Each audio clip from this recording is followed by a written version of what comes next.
ትምህርት ቤት ሲሄድ የጥፋተኝነት ስሜት ይሰማኝ ነበር። ይሄ መጽሐፍ ያነጻ አውጥቶታል።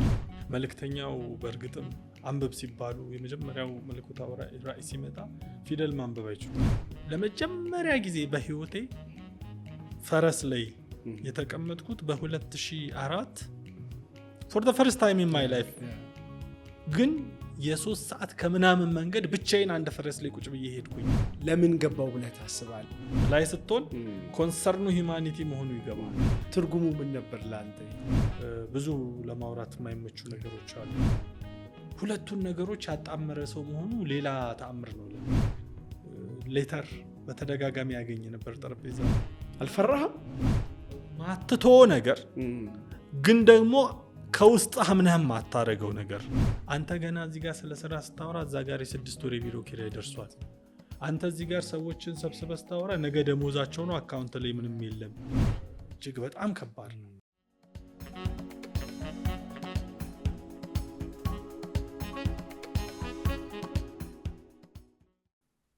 የ8ኛ ክፍል አጋማሽ አካባቢ ተማሪ ሆኜ ነው ኢስላም ቢትዊን ኢስት ኤንድ ዌስት የሚለውን መጽሐፍ ማውቀው። ሪሊ 8ኛ ክፍል ሰከንድ ሴሚስተር ማውቀው። አንድ የኛ ቤተሰብ እንደ ታላቅ ወንድም አብሮን እያስጠናን የነበረ የባሌ ሰው ስሙን መጥቀስ ካስፈለገ አብዱልአዚዝ ይባላል። በጣም ባለውለታችን ነው። በብዙ መልኩ ማለት ነው። ስብዕናችንም ላይ አካዳሚክ ላይፋችን ላይ ብዙ ነገራችን ላይ ደግሞ እሱ ቀድሞ ዩኒቨርሲቲ ገብቶ ዩኒቨርሲቲ መግባት ሞዴል በመሆን ከቤት በቃ ሞዴል ባለውለታ የምንለው ሰው ነው። አብዱልአዚዝ አለው ይባላል። እና እሱ ይዞ ይመጣል መጽሐፉን ቤት። እንደውም መጀመሪያ ይዞ ሲመጣ ትዝ የሚለኝ ኢስላም ቢትዊን ኢስት ኤንድ ዌስትን ይዞ ሲመጣ ሳውዝ ኤንድ ኖርዝ የለም ወይ አልኩት። እና ለእኔ እስቲ ካለ ቢትዊን ሳውዝ ኤንድ ኖርዝ ፈልግልኝ አልኩት። እና አቅጣጫ ነው ያደረግከው አንተ። ስለው ጊዜ አይ ቆይ ይሻላል ኢስትና ዌስትን ጨርሰው መጀመሪያ አለኝ። ከዛ እሺ ምንድን ነው የሚለው አልኩት። እሱን ነው የምጠይቀው። ምንድን ነው የሚለው ይሄ አሊጃ አሊዘትቤጎቪች ኢስላም ቢትዊን ኢስት ኤንድ ዌስት ላይ ምንድን ነው የሚለው አልኩት። እስቲ አንተ ንገረኝ አልኩት። ስለው ጊዜ 2 ነገሮችን ያሳይና 3ኛ አማራጭ ያሳያል አለኝ። እሱ የነገረኝ ይሄንን ነው። በቃል በቃል ነው የምነግረው። ምንድነው እሱ 2 ነገሮች አልኩት። ኤቴስቲክ የሆነው የማቴሪያል ዓለም ውስጥ ያለን አንድ ነገር ያሳያል አለ። እሺ አልኩት። ከዛ በመንፈሳዊ ዓለም ውስጥ በመንፈሳዊነት ብቻ ደግሞ ያ ነገር ሲገለጽ ያሳያል አለ። 2 ከዛ 3ኛ አማራጭ እስልምናን ደግሞ እንዴት ሌላ ዩኒክ አድርጎ እንደሚያመጣ በማሳየት ነው እስልምናን የሚያስተምረው አለኝ። እስቲ ደግመህ ግለጽልኝ አልኩት በደንብ። 2 ነገሮችን ለምሳሌ ይሄ ነገር በማቴሪያል ዓለም በቃ ማቴሪያል ነው ጀስት ቁስ ነው። ይሄ ማይኩ ቁስ ነው። በሆነ መልኩ ኢሰንሱ ደግሞ የሰውን ድምፅ ማጉላት ነው። አንዱ ሰው ድምፁ መጉላቱን ብቻ ወይ አምፕሊፋይ መደረጉን ብቻ ያስባል። አንዱ ደግሞ ውበቱን ቅርጹን ምናምን ብቻ ያላለ። እስልምና ግን ሁለቱን ይደምርና ሌላም ነገር ያሳያል። መነጣጠል አትችልም። ስለዚህ ዘ ሰርድ ኦፕሽን አድርጎ ነው ያመጣው አለኝ። አሃ ለካኛ ወይ ሃይማኖት ብለን ስናስብ ይሄ ነው ወይ ደግሞ ቁሳዊነት ራሱ ዲፋይን ተደርጓል። መንፈሳዊነት ደግሞ ሞዴል የተደረገው ስታንዳርድ የተደረገው የእስልምና የመንፈሳዊነት ጽንሰ ሐሳብ አይደለም። ከዛ በፊት የነበሩት ናቸው። ኢንጂልን ምንን መሰረት ያደረጉ ነገሮች ናቸው ሃይማኖትን ዲፋይን ያደርጉት። በቃ ይሄን ዓለም መተው በቃ አይሶሌሽን ወደ ቀጣይ ዓለም ማተኮር ምናምን በሚሉ ሁሉ ነገር በዛ ነው የሚተነተነው። ሃይማኖት ሲተነተን በመራቅ ይሄ ቁሳዊነት በቃ ቁሳዊነት ሁሉ ነገር ነው ኢንደልጅ ታደርጋለህ። መንፈሳዊነት ደግሞ ትተዋለህ። በቃ እኛም እስልምናን ወስደን አስጨንቀን እዚህኛው ውስጥ ከተን ነው ጎራ ያሰለፍ ነው። ስለዚህ እያንዳንዱ የህይወት ትንተናችን ላይ ይሄ ተጽዕኖ ይንጸባረቃል። ከባድ የፊሎሶፊ ቤዝ ነው። ከባድ ተጽዕኖ ነው። መላቀቅ አንችል። ስታንዳርድ እንዲሆን ተደርጓል። ስለዚህ ይሄ መጽሐፍ ያን ነፃ አውጥቶታል። ኢስት ኤንድ ዌስት ሰርድ ኦፕሽን የሁለቱም ድምር አላረገውም፣ የሁለቱ ሚክስ አላደረገውም። ሌላ ዩኒክ አድርጎ ራሱን ችሎ በሶስተኛ አማራጭነት ገልጾታል ኢስት ኤንድ ዌስት። በቃ ይሄን ቤት ውስጥ በልጅነቴ ስሰማ ለኔ ትልቅ መስመር ነው ይሄ። ነፃነት ነው እንዴ! ትምህርት ቤት ሲሄድ የጥፋተኝነት ስሜት ይሰማኝ ነበር። ምክንያቱም እኔ ከጅማ በመጡ ዘመዶቼ ስለ መሸይኾቹ ምናምን በሰማሁት ነገር ውስጥ ሆኜ ትምህርት ቤት ሲሄድ በቃ አንዳንዴ ሄዳለሁ፣ አንዳንዴ ግን ጥፋተኝነት ስሜት ይሰማኝ ነበር። በጣም ዓለማዊ ነው ምን ያው በቃ ማለት አሁን ይሄ ዞሮ በቃ እንደዚህ ነው ብዬ ነው ማየው። እና ሌላ ፓራዳይም፣ ሌላ እይታ ይሄና አሁን ስለዚህ ይሄ የማደርገው ነገር እንደዚህ እንትን ነው ማለት ነው ስል አለኝና ቆይ ከኢስት ኤንድ ዌስት የአምልኮን ወይም ኢባዳን ጽንሰ ሐሳብ ብቻ ስበን ያለኝ የአምልኮን ጽንሰ ሐሳብ እንዴት ምድርና ሰማይን እንደሚያገናኝ፣ አምልኮ እጅን፣ አእምሮን፣ ልብን፣ ስሜትን እንዴት አንድ ላይ እንደሚያገናኝ፣ አምልኮ ከማህበራዊ ኃላፊነት ጋር እንዴት ተገናኝቶ በሌሎች አጀንዳ ቢዚ ከመሆን ጋር እንዴት እንደሚገናኝ፣ ህዝባዊ ኃላፊነቶች ከመሸከም ጋር እንዴት እንደሚገናኝ፣ ሁለንተናዊ እንቅስቃሴ መሆኑን በደንብ ሲያሳየን እያንዳንዱን ነገር በዚህ ውስጥ መተርጎም ጀመር። ለኔ በጣም የነጻነት ነው። ትርጉሙ ምን ነበር ለአንተ? ነጻነት ነው መጀመሪያ የተሰማኝ፣ እረፍት ነው።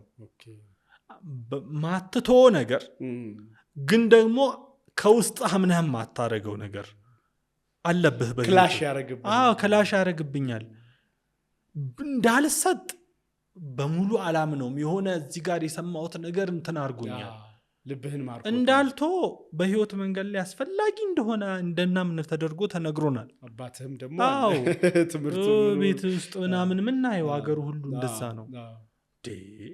ግጭቶች አሉ በጣም። እነዚህን ግጭቶች ሊፈቱ ነው ማለት ነው። በጣም የመጀመሪያ የጠየቅኩት ጥያቄ ምን እንደሆነ ታውቃለህ? ይህን እውነታ እንዴት አልነገሩንም ቀድሞ? ለምን ዘገየ እስካሁን የሚል ስሜት ነው የተሰማኝ። በነገራችን ላይ ይሄ እውነታ አለመኖር ብዙዎችን ትግሎች ገሏል። ሰዎች ዘሞመንት ይሄ ነገር ምድራዊ ነው ብለው ባሰቡ ጊዜ ሃይማኖትን እና ዓለማዊ ብለው በለዩ ጊዜ በፈጠሩት መነጣጠል ብዙ ህዝብን ነፃ ሊያወጡ የሚችሉ ትግሎች፣ ብዙ ህዝብን ሊያሳድጉ ሊያበለጽጉ፣ ህዝብን ከአንድ እርከን ወደ ተሻለ እርከን ሁለንተና እርከን ሊያሻግሩ የሚችሉ እንቅስቃሴዎች በምድራዊ የእይታ አይን ታይተው አልፈዋል። ቅድም ወደ ኋላ ስንመለስ ባሌ አካባቢ እነ ሀጂ አደም ሳዶ የሚባሉ ሰዎች ነበሩ። ሼኽ ናቸው፣ የሃይማኖት ሰው ናቸው። ለህዝባቸው ትግል ይኖሩ ነበር። በኋላ ሳስብ ለካ እነ ሀጂ አደም ሳዶ ይሄ ቁም ነገር ገብቷቸዋል። እነ ዋቆ ጉቱም ቢሆኑ እነ ሀጂ ኢብራሂም ትግሪ የሚባሉ እኛ ምን ሰማቸው፣ የነ ሼህ መሐመድ ረሻድ ሼህ መሐመድ ረሻድ ከዚህ ተነስተው ከሐረርጌ ሶማሊያ ሄደው የሬዲዮ ሰዓት ወስደው በሬዲዮ ህዝባዊ ነገሮችን ሲሄዱ የነበረበት መንገድ፣ ህዝብ እንዲማር ፊደሉን እንዴት አድርገው ኮንትሪቢዩት አሁን የሚጻፍበትን የኦሮምኛ ፊደል የላቲን ፊደል በዚህ ቅርጽ በዚህ ሁኔታ ጥቅም ላይ እንዲውል ያደረጉት እሳቸው ናቸው። ሼህ መሐመድ ረሻድ ሼህ መሐመድ ረሻድ የኦሮምኛ ተፍሲርን ያስቀመጡበት መንገድ ብልጅ ሆነ የምታስታውስ ከሆነ በካሴት ነበር። በደንብ ያሌለበት ቤት አልነበረም። በተለይ መላ ኦሮሚያ ላይ ተፍሲሮቹ እንዴት እንደነበረ የሚነገሩት በምን ነበር እንደሚተርጉሙት። ሶማሊያ የአንድ ሰዓት ነው ምናምን በ24 ሰዓት ውስጥ የሬዲዮ ፕሮግራም ሰጣቸው። እሷን እንዴት ይጠቀሟት እንደነበረ፣ ነፃነትን እንዴት እንደሚተረጉሙ፣ ጀስቲስን፣ ፍትህን፣ እኩልነትን እንዴት ይተረጉሙ እንደነበረ ጃራ አባገዳ ታሪካቸውን ስትሰማ ጃራ አባገዳ ሶማሊያ ሄዶ ሸሽቶ እዛ እያለ በነበረ ጊዜ በወቅቱ የነበረው ዚያድ ባሬ በቃ አርፈ እንዲበል እኔ እንደምልህ ነው የምትሆነው ብሎ ሲለው ጌታ ልቀይር አይደለም አንተ ጋር የመጣሁት አለው። ጎፍታ ጅጅረቹን ዱፍኔ ያለው ምን ማለት ነው ሲለው ከሌላ ነፃ ወጥቼ ነፃነትን ፈልጌ ነው እንጂ የመጣሁት ሌላን ጌታ በአንተ ጌትነት ልተካ አልመጣሁም። የሚገርም አባባል ብሎት 5 ዓመት አስሮታል። አንዳንድ ሰዎችን እንዲህ ማለት ያስፈልጋል። አሁንም አንዳንድ ገብተዋል አባባል የሆነን ነገር ለመሸሽ ብለህ እየታገልክ የሆነ ሰዎች ጋር ስትሄድ እነሱ ደግሞ መልሶ ጠልፎ ሌላ አይነት ጌታ ሊሆን ኤግዛክትሊ እንግዲህ ተመልከት። አሁን እቺ ንግግር እኮ ዝም ብላ አትመጣም። ይሄ ሰው ውስጡ አለ ማለት ነው። የሚሰራውን ነገር ያውቃል ማለት ነው። ትርጉም ገብቶታል ማለት ነው። አላማው ግልጽ ሆኖለታል። መንገዱ ላይ ለመስልሃም ቢሆን ዋናውን ነገሩ የሚነካበት ነገር ሲመጣ እንዴት መመለስ እንዳለበት አላሰበም። እንዲህ እጠየቃለሁ ብሎ አላለም። ግን ለምን ገባው ብለህ ታስባለህ? ይሄ ነው ጥያቄ። አሁን ከዚህ በጣም ትምህርት መውሰድ ስላለብን ሁሌ እኔ ከሰዎች ጋር እከራከራለሁ። እዛው ማህበረሰብ ውስጥ ያደገ ነው። ገብተዋል አባባሌ ኤቭሪባዲ ኤክስፒሪየንስ ያደረገው ያው ነው። ግን እንዴት ኢስላም ቢትዊን ኢስት ኤንድ ዌስት አላነበበም? ፕሮባብሊ አይደለ ማለት አንብቦ አይደለም ፕሮባብሊ ሞስት ፕሮባብሊ። ግን እንዲህ አይነት ሰዎች እንዴት ነው ቢዮንድ ኤግዚስት ከሚያደርገው አስተሳሰብ ወጣ ብለው የሚያገኙት ብለህ አስበህ ታውቃለህ? እኔ አንዳንዴ እስልምና ተፈኩር ማድረግ እንደዚህ ኢባዳ ደረጃው አፍደል ነው በዚህ ያህል ሌቭል እስልምና ዒልምን የገለጸበት መንገድ እንዲህ አይነት ላይቶች በህዝብ ውስጥ እንዲኖሩ ፈልጎ ነው የሚመስለኝ። እና አንዳንዴም የአላህ ስጦታ ነው ማለት ምንድነው? አላህ ነው የሆነን ነገር በሆነ ቦታ የሚያሳልፍህ። ቀርዳዊ ረሕመቱላህ ዐለይሂ ሲናገሩ የዕልምን ዓለም ትቼ ካጎቴ ጋር ስራ ልሰራ ድህነትን አሸነፈን ልንኖር ወስነን እየኖርን ባለንበት ሁኔታ የሆነ ሰው በዛ ሲያልፍ ውሃ ሲጠጣ አንተ ልጅ ምንድነው መሰራው ሲለኝ አይድሮ ማር ነበር አሁን እንደዚህ ብዬ ስለው ታዲያ እኮ የእንትን ዛፍም ተተክሎ እኮ ከዚህ በኋላ ነው እሱም ብሎ በኢልምም መዝራት መነገድ እንደሆነ በሚያሳይ መልኩ ውልብ ዛሬ አቅጣጫ አስቀይሯቸው የደረሱበት ደረጃ ደርሰዋል። የሆኑ ሞመንቶች አሉ ሰው ውስጥ የሆነችን ብልጭታ የሚፈጥሩ እና ያቺ ብልጭታ ግን ዝም ብላ አትፈጠርም። ከሷ በፊት የነበረ ሂደት ይፈጥራታል። ከአንድ ጓደኛዬ ጋር ሂራ ዋሻ እንውጣ ብለን እየሄድን በጣም አንተም ምን የምንወደው የጋራ ጓደኛችን ነው አሚር ሰይድ ይባላል። በጣም እና ከሱ ጋር የሂራ ዋሻን ጫማ ቀየርን። መጀመሪያ ያደርግነውን ጫማ አውልቀን ለምን ስናየው በዛ ጫማ አዛልቀንም አረ እንዲህ ነው እንዴ ብለን ከባድ ነው፣ በጣም ከባድ ነው። ከዛ ተመልሰን ጫማ ገዝተን ቀይረን እዛው ምናምን ጀመርን መውጣት። ልክ የሆነ ቦታ ሰዎች እቺና ካክለው ይታዩኛል ከርቀት ስደርስባቸው እነሱ ሰዎች ጋር ይመስለኛል ዋሻው። ስንደርስ ገና ግማሽ አልደረስንም። እንዲህ ነው በቃ ታሪኩ። እንዴ ይሄ ሁሉ ለካ እዚህ ጋር ሆነው ነው እያልን ስንሄድ መጨረሻ ምን እንዳሰብኩት ታውቃለህ? አሚር አልኩት፣ እንደው አልኩት የሂራ ዋሻ አናቱ ላይ ሆነን ዋሻ ውስጥ ከገባን ከተቀመጥን ተፈኩር ካረግን ምን ካልን በኋላ እዛ ጫፉ ላይ ሆነን ወደ ታች ሳይ መካ ከተማ በጣም ርቃ ነው የምትታየኝ። በደንብ ከመካ ወጥተናል። እኔም ምልህ አልኩት በረሱል ጊዜ የነበረችው መካ እዛው ከአባ ዙሪያ ያለች ነች። እንደዚህ አድጋ ትልቅ ከተማ አልሆነች። አሁን ትልቅ ከተማ እንኳን ሆና እዛ ላይ ሆነ ስታያት ሂራ ዋሻ ላይ ስትወጣ ተነጥለሃል ከከተማው። ከተማው ተነጥለህ እንጦጦ ላይ ምናምን ሆነ እንደምታየው ነው። ከዛም ባለፈ የምታየው መካን ወደታች አሁንም መነጠል ነው። በዚህ ከተማ እድገት ምንድነው ይሄን ያህል የመነጠል ፍላጎት ያመጣባቸው አልኩት። እንደው ከዚህ ትንሽ ወደ ከዛ ቀረብ ያለ ልኮ ቢሆን ማድረግ ይችሉ ነበር። የመነጠል እንትኑ በጣም ያገኙት ነበር። እሳቸው ግን እጅግ ነው መነጠል የፈለጉት። ይሄን ያህል የመጡት ለምንድን ነው አልኩት። ለምን ይመስልሃል? እኔ የሚመስለኝ የተጠበቡበት ይሄ ሪፍሌክት ያደረጉበት ሌቭል ነው። አንዳንዴ ሰው በቀበሌው ሌቭል በሚያውቀው በአካባቢው ሌቭል ያስባል።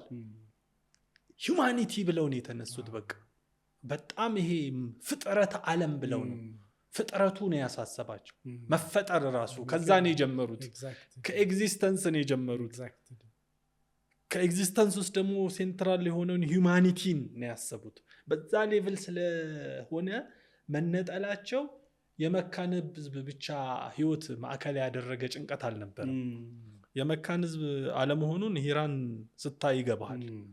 ላይ ስትሆን ኮንሰርኑ ሂማኒቲ መሆኑ ይገባሃል። ያን አይነት ሪፍሌክሽን ልጆቻችን ላይ እንዲኖር አካባቢያችን ላይ እንዲኖር አቅሙ ቢጎለብት ዛሬ ላይ እኮ አንድ ታሪክ ነው ሰው ነው የሚሊዮኖችን ህይወት ሼፕ የሚያደርግ ታሪክ የሚሰራው። ሶ ነፃነት፣ የሀሳብ ነፃነት፣ ልዕልና ይፈልጋል። አሊጃ የሰራውን አይነት አሊጃ ኢዘትቤጎቪች ለዚህ ነው ሶስተኛውን ዳይሜንሽን በተሟላ መንገድ ያሳየው። ህይወት ምንድን ነው? ህይወት ሚሽን ነው። ህይወት አማና ነው። ህይወት ኦፖርቹኒቲ ነው። ህይወት ኮንሰርን ነው ይላል። ህይወት ሚሽን ነው ማለት ልታሳካው የሚገባ ነገር እንዳለ አስበህ ቁም። ፐርፐዝ ነው። ህይወት አማና ነው ሲል ትረስት ነው። there is something on your hand አማና። ስለዚህ አደራ ነው። የኃላፊነት ስሜት ሚሽን ከማሳካት ጎን የኃላፊነት ስሜት ይሰማ ይላል። ከዛ ህይወት ኦፖርቹኒቲ ነው ይልና አንተ ስትበላ ስትጠጣ ጥፋት እንዳልሆነ ይነግርሃል። ስትለብስ ስታጌጥ ዘና ስትል የኦፖርቹኒቲው አካል ነውና አንድ ላይ ቀላቅለህ እየው ይልሃል ትርጉም። ከዛ ህይወት ብሌሲንግ ነው ኮንሰርን ነው ይልና ከዛ በኋላ እያንዳንዱ ነገር ላይ ዋይ ለምን ማህበራዊ ኃላፊነት እንደ አማናው ህይወትን በዚህ ዳይሜንሽን ያሳይህና እንዴ ህይወትን ቆራርጣ አንዱን ሳይድ እንዲመውሰድህን ትገነዘባለህ። ኢስት ኤንድ ዌስትን ስታይ ከሚሽን እስከ ብሌሲንግ እስከ ኦፖርቹኒቲ እስከ ትረስት አማና እና ኮንሰርን ድረስ ህይወትን ለጥጦ ማየት የሚያስችል እይታ ካለ እያንዳንዱ ተግባር ላይ አራቱም አምስቱም ዳይሜንሽን ይመጣል። አምስቱ አራቱ ዳይሜንሽን ሲመጣ ትልቁ ነገር ምን እንደምታገኝ ታውቃለህ? ከአራት ከአምስት ዳይሜንሽን የሚመጣ ኢነርጂ። ይሄን ነው ማለት አንዱ። ከዛ በኋላ ጀምሮ የሚመጣው ታሪክ ቢን መሊክን ግለጸው ብትለኝ ከማንበብ ጋር የተገናኘ ታሪክ ነው። ደንብ ትታወቃለህ በሱ ብዙ ታነባለህ አይደል? እስኪ ስለሱ ንገረኝና ያንተ ማንነት ላይ ራሱ እሱ ተጽዕኖ ምን ያህል ፈጠረ? ዩኒቨርሲቲ ስገባ ምን ያህል መጽሐፍ አንብበሃል? ለምሳሌ እንደዛ ብዬ ምንም አሁን እንትን የለኝም። አንዳንዴ ማንበብም አስጠልቶኝ ያውቃል። ለምን እንደሆነ ትነግረኛለህ። ግን ከሱ በፊት ማንበብ የወደድክበትን ጊዜ የወደድኩበት እንዲህ አይነት መጽሐፍ ይዘህ ምናምን አውቃለሁ። የሆነ ጊዜ በጣም መገለጫዬ ነበር። በዙሪያዬ በቅርበት የሚያውቁኝ ሰዎች መጽሐፍም ሲፈለግ አይጠፋም እሱ ጋር ደውሉ፣ እሱ ሊኖረው ይችላል ምናምን የሚባልበት ጊዜንም አልፈናል። ያ ጊዜ ደግሞ ካለፈ በኋላ በዛ ላለመገለጽ ደግሞ እንደውም በተቃራኒውም የሰራሁበትም ጊዜ አልፏል። መጽሐፍ ለመያዝ አይደለም እንደውም በቃ ሼልፍ ላይ ያሉትን ካርቶን ውስጥ ያረኩበት ጊዜም አልፏል። ይህንማ አጫውተን፣ ምክንያቱም ለብዙ ሰው ትምህርት ይሆናል ብዬ አስባለሁ። ካርቶን ከሼልፍ ወደ ካርቶን፣ ሼልፉን ጫማ መደርደሪያ አድርጊው ብዬ ቤት መጽሐፍ ጫማ መደርደሪያ አንሶ ስለነበር ከዛ እንትኖቹን መጽሐፍቶቹን በካርቶን ታሽገው ወደ ሼልፍ የገቡበት ጊዜም አለ። ከዛ ደግሞ መልሶ የሀሳብ የተቀየረበትም ሁኔታ አለ። እናወራዋለን። እስኪ በጣም መጽሐፍ ከሚያነብ ከሚወድ ሰው ያን ታይም የነበረህን ስሜትና ለምን በዛ ልክ ማንበብ ፈለክ ምን ነበረ? ከዛ መጽሐፍ ደግሞ እስኪ ዘገንንህ ድረስ ላይክ በቃ ማየት ይሄ ነገር ፌክ ነው አይደለ? የሆነ እረዳሃለሁ በቃ ከሪያሊቲ ጋር ምናምን ስታየው በኋላ ደግሞ ሪኮንሳይል ያረከበት ጆርኒ። ምክንያቱም ዛሬ ማንበብ የሚፈልግ ሰው ሊኖር ይችላል። ዛሬ መጽሐፍን ማየት የሚፈልግ ሰው በየትኛው ቢያይ ትላለህ? የተሳሳተም ነገር እንዳንሰጠው ማለት ነው። እኔ እንግዲህ መጀመሪያ እቺ ኢስት ኤንድ ዌስት የምትለዋ ምናምን ነች የለኮሰችኝ። ለካ ሀሳብ እንዲህ ተቀናጅቶ ኦርጋናይዝድ ሆኖ በጽሁፍ መልክ ሊቀርብ ይችላል። ለካ እንዲህ አይነት ሰዎች አሉ። አሊጃ ኢዘትቤጎቪች ታሪኩንም ማን እንደሆነ ለማወቅ ጓጓሁኝ ያኔ። እኛም ያቺ ደግሞ በጣም መወዳት እንትኔ ነች። መጽሐፉን ሳነብ ስለ ሰውየው በጣም እንትን አደርጋለሁ። በጣም ማን ነው እሱ ምናምን እንዴት እንዲህ ሊያስብ ቻለ? እና አሊጃ አገር መርቷል። አንድ ትልቅ አገር መስርቶ ነፃ አድርጎ መርቷል። ደግሞ እንዲህ አይነት ጥልቅ ፊሎሶፊካል የሆነ መጽሐፍ ጽፏል። ሁለቱን ነገሮች ያጣመረ ሰው መሆኑ ሌላ ተአምር ነው ለኔ። እመጣበታለሁ እሱ እና አንዳንድ ጊዜ ሰዎች ጠረጴዛና ወንበር ላይ ወጣትነት ጊዜያቸውን ጀምረው ጎልምሰው አርጅተው ጠረጴዛና ወንበር ላይ ሲጽፉ ኖረው እዛ ጠረጴዛና ወንበር ላይ ሊሞቱ ይችላሉ። አንዳንድ ሰዎች ደግሞ ጠረጴዛና ወንበር ላይ ሳይሆን በየጫካው ግራቸው ላይ እየጻፉ ማታ ሲተኙ እንዲህ በጨረቃ እየጻፉ አፈር ላይ እየተንከባለሉ የሚተኮሰውን እየተኮሱ ብረቱን ስትራቴጂ እየቀየሱ እየተሰደቡ እየተተቹ ህዝብ ጋር ሆነው ወርደው የነጻነት ትግልን መርተው ምን ብለው አገር መርተው ፖሊሲ ቀርጸው ህግ የጋራም ህግ ላይ አወያይተው ህግ ላይ ሰርተው ድምጽ ሰምተው የህዝብ ግን ደግሞ መጽሐፍም ይጽፋሉ። ህይወት ነው የሚጽፉት። ይሄ በጣም ለኔ ይሄኛው ዳይሜንሽን ትርጉም አለው በጣም እና አሊጃ ያንን ጭምር ነው። እንደዛ ነው አሊጃ አሊዝቤጎቪች እና መጣ። ከዛ ጀመርኩኝ ጉጉት ተመሳሳዮቹን የመፈለግ አቻዎቹን የመፈለግ። ከዛ በዛ ሂደት ላይ ተሳኩልኝ። ለምን እኔ ቦሌ ሚካኤል በነበርኩበት ጊዜ አካባቢ ላይ ለነዚህ መጽሐፍት ቅርብ የነበሩ ሰዎች ነበሩ። ቅድም አገኘኋቸው ያልኳቸው ስለዚህ ራስህን ነው ያገኘኸው ልበል። ቀድመውኝ የበሰሉ ሜንተሮቼን አገኘሁኝ እና እነዚህ ሰዎች እነዚህ መጽሐፍ ሲያነቡ ምናምን ስላየው በቃ እነዚህ ኔትወርኩ ራሱ ተገኘ እዛው ዙሪያ ላይ ማለት ነው። መስጂድ ይዘው መጥተው እጃቸው ላይ አያለው። ለመጀመሪያ ጊዜ ቀርዳዊን ስቴት ኢን ኢስላም የሚል መጽሐፍ ይዞ ከእንትን በኋላ ከአሊጃ በኋላ አይቻለሁኝ። ሌሎችም እንደዚህ ከዛ እየተቀበልኩ ሞክርና የሚገባኝ ይገባኛል፣ ማይገባኝ አይገባኝም። የልጅነት አእምሮ እንደገና ደግሞ መድረኮች ውይይት ዲስከሽን የሚደረግባቸው ነበሩ። ወሊያ አካባቢ በዘጠናዎቹ መጀመሪያ እርሊ አካባቢ ፒያሳ በደንብ እሷ ላይ እገኝ ነበረ፣ ሰማ ነበር ከኋላ ቁጭ ብዬ። ልጅ ነበርኩ።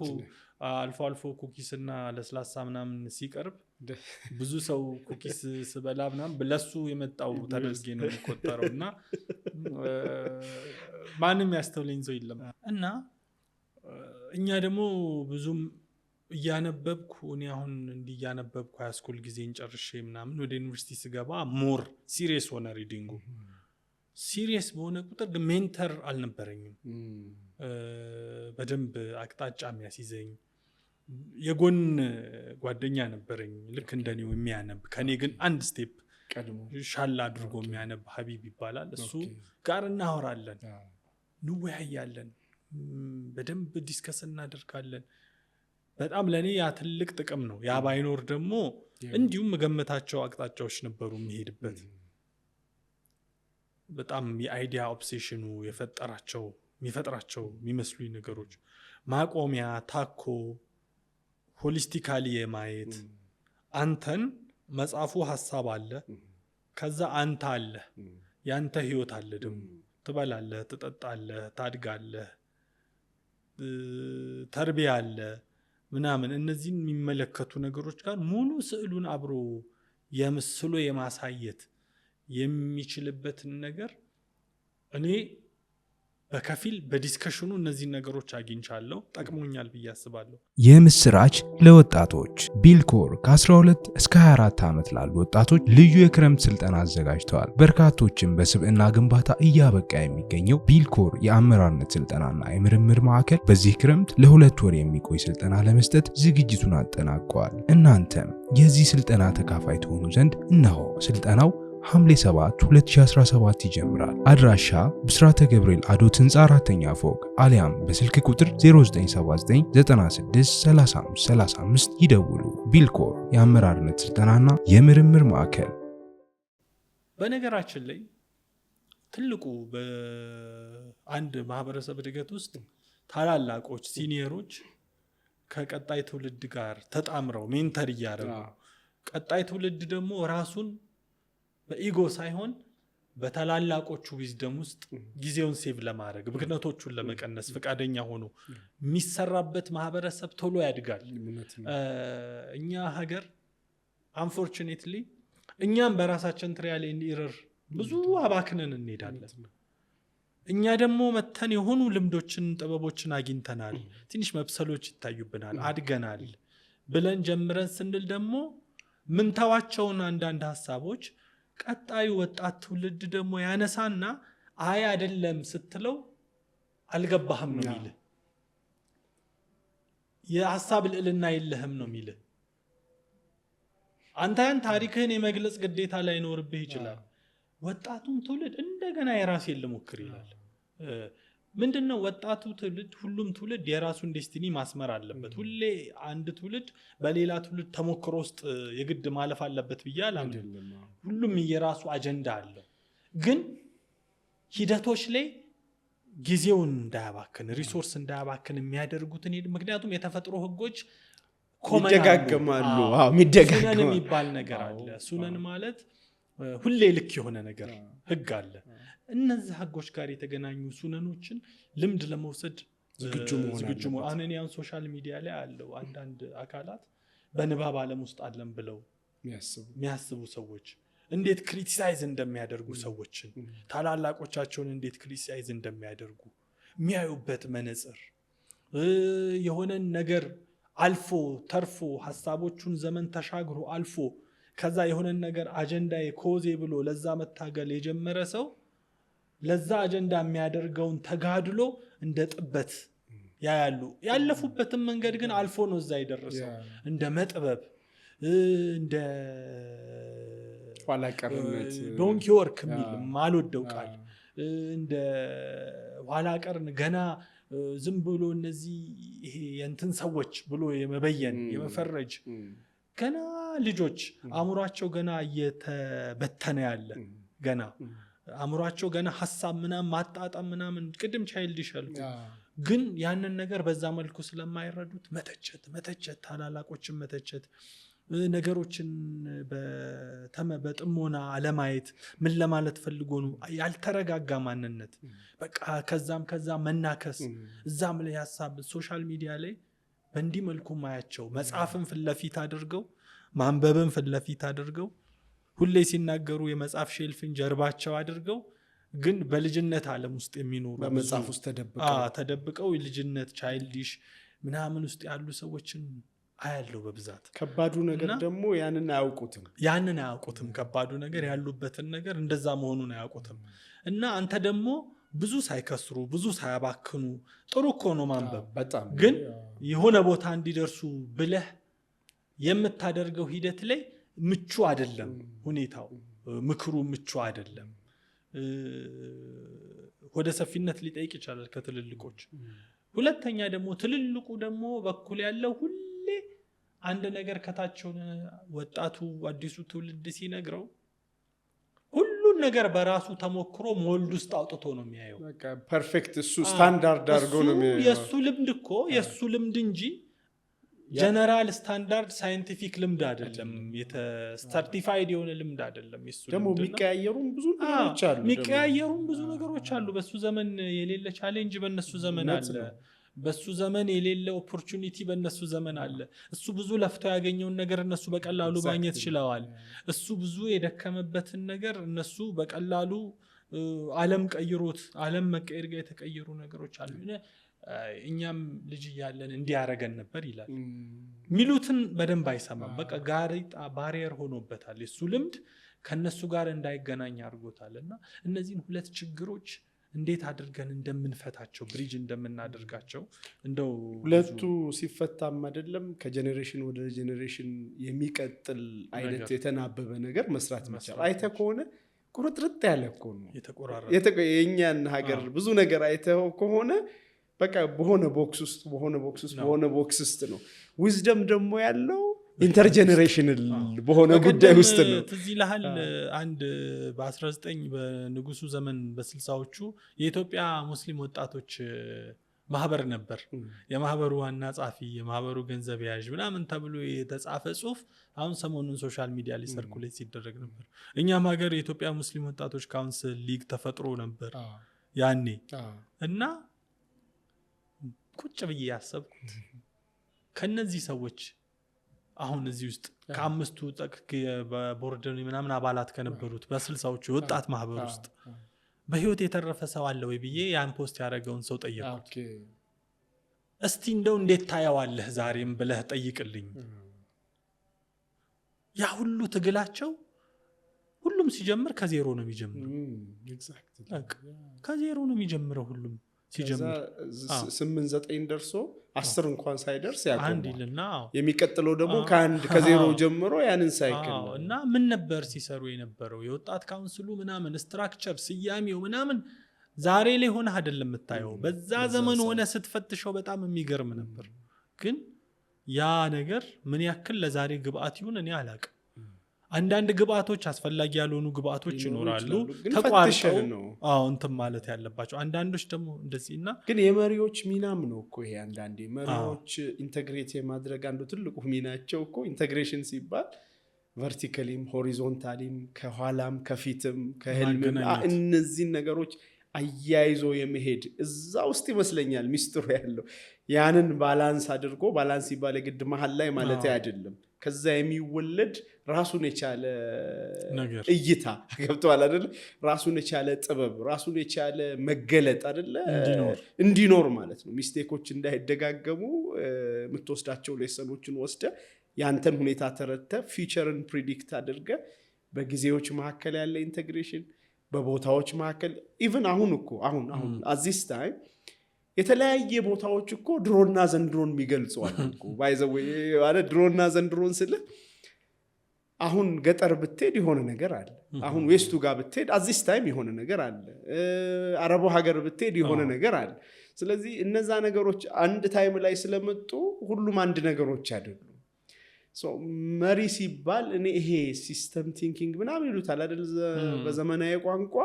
እነዚህን ነገሮች አትሊስት በሆነ መልኩ የማንበብ አናላይዝ የማድረግ ሲንተሳይዝ የማድረግ በመጓዝ በመጠየቅ ወደኋላ ያለውን ታሪክ በመስበባት ፊቸርን ሰምሃው ፕሪዲክት በማድረግ የሚፈጥረው ትስስር እኔ አዲስ ኢኖቬሽን ይፈጥራል ብዬ አስባለሁ። አዲስ ክሬቲቪቲ ይፈጥራል ብዬ አስባለሁ። ያ ትውልድን ማሻገር ይችላል። እኛ የተገደበች ግን ጊዜ ውስጥ የተገደበች ቦታ ውስጥ ያለ እይታ ልክ መገደቧን ስታቅ ወስዶ የሆነ ቦታ ሲያስቆምህ ትልና ወይ ተስፋ ቆርጠት ሄዳለ። እንደው ጎበዝ የሆነ ሰው ያኔም ተምሮ ሊቀጥል ይችላል። እና አሁን በአንተ ጆርኒ ላይ ራሱ ያያቸው ማይልስቶኖች እኮ ዶቶችን ኮኔክት ስታደረግ ስትገጣጥማቸው ወደኋላ ምስል ይሰጣሉ አይደል? ይሰጣሉ። ያኔ ሆነ ላይሰጡ ይችላሉ። ያኔ እዛው ቦታ ላይ ሆነ አሁን ግን ሰጥተዋል። ስለዚህ እነዛን ዶቶች ገጥመህ ስትነግረን እኛ ያንን ዶት ድጋሚ በህይወት ከፍለን መድገም የለብንም። እስካሳመንን ድረስ አይተነው የሆነ ነገር መረዳት መቻል ይኖርብናል ብዬ አስባለሁ። መሪነት የመሪዎች ሚና እዚህ ላይ እንደ ግለሰብም ግዴታ ቢሆንም ግን መሪዎች ደግሞ በዚህ ላይ ትልቅ ሚና ሊኖራቸው ይገባል ብዬ አስባለሁ። ብዙ ጊዜ ትላለህ አንተ ኢንተግሬሽን ኢኖቬሽን የመሪዎች ሚና ነው ትላለህ እና እዚህ ላይ የምታነሳው ነገር ካለ በጣም መሪነት ማለት ሊደር እንግዲህ አንዱ ነገሩ ይሄ ነው። ሊደር ስትሆን ሐሳብ ስፔሻላይዜሽን ያላቸው ሰዎች አክቲቪዝም ባህሪያቸው የሆኑ ሰዎች አሉ። መፍጠር ማየት ዳይቨርሲቲን ነው ማኔጅ የምታደርገው። ዳይቨርሲቲ በስኪል ዳይቨርሲቲ በቪዥንም ሊሆን ይችላል። አንዳንድ ጊዜ ደግሞ ዋናው ቪዥን ላይ ሼር የማድረግ የማጋባት አእምሮን ነው የምታናግረው፣ ልብን ነው የምታናግረው ሊደር ስትሆን። አንዳንድ ጊዜ ዝም ብሎ መረጃ መስጠት ሚና ሊሆን ይችላል የአንዱ ሚና ለአንዱ። ሊደሩ ግን ልብን ያናግራል፣ ስሜትን ይጠብቃል ምናምንና አንዳንድ ጊዜ ለዛም ይመስለኛል ሊደር ሲባል አላህ አይታ ከሆነ እኮ በጣም ፕሮቴክት አድርጓል ሊደርን። መሪም አይነኬ ነው አላረገውም። ምስልምና አይነኬ አላረገው ባይሆንም ግን በጣም የተከበረ ግን ደግሞ በቀላሉም እንዲነካ አላደረገው። በቀላሉም እንዳይነካ ተመሪነትን በጣም አቅም እንዲጎለብት ሰብኳል እስልምና። ከመምራት አቅም ያላነሰ አቅም ይጠይቃል መመራት ልብ ስለሚፈልግ እና ለዚህ ነው ቅዱስ ሳያደርገው ያኛውን ጫፍተውና እንደሌላው ደግሞ ዝም ብሎ በቃ ታይቶ እንደፈለገ የሚረገጥ ሚስ በቀይ ካርድ እንትን የሚል እንዳይል የሆነ ፕሮቴክሽን ሰጥቶታል፣ መከላከል ውስጡ ሰብረን ጠይቋል መመራት። ለምን ይመስላል ሊደር በጣም ምክንያቱም ለምን ይመስላል አንተ ማታየውን ያያል። ኤክሰለንት አንተ ማታየውን ያያል። አንተ ማይታይህ ማማሌ ነው እሱ ቁጭ ብሎ ማይታየውን ብዙ ነገር እያየ ነው። ያንተ ፍላጎትን የሚጣረስ ፍላጎት ያላቸውም ሰዎች ከሱ ይጠብቃሉ ከአንተ ፍላጎት በተቃራኒ እና ማአት ነገሮች አሉት አንድ ሁለት አይደለም። እና አንዳንዴ ብዙ ጊዜ ብቻቸውን ዘግተው ያለቅሳሉ መሪዎች፣ ሰው አይረዳቸውም።